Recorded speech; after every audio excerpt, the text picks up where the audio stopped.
आयोजित कपिलाभटा ग्राम पंचायत उच्च विद्यालय 20तम वार्षिक उत्सव में सभापतित्व करुवा मोर गुरु प्रधान शिक्षक श्रीयुक्त अरुण कुमार बारिक महोदय, कंटामाजी विधानसभा क्षेत्र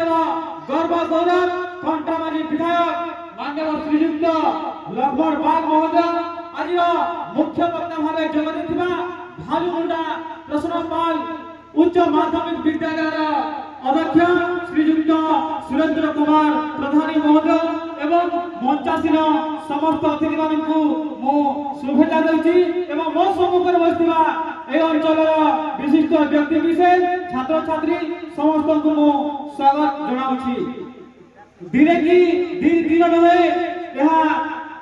20 वर्ष धरी आम गाँव स्कूल वार्षिक उत्सव अनुष्ठित होती विद्यालय अनेक छात्र छात्री माने पाठ पढ़ी विभिन्न सेवा सरकारी एवं बेसरकारी अनुष्ठान गुड़िक से नियोजित अच्छा विद्यालय अनेक शिक्षक शिक्षयित्री प्रचेषा विद्यालय आग को जाऊँगी एवं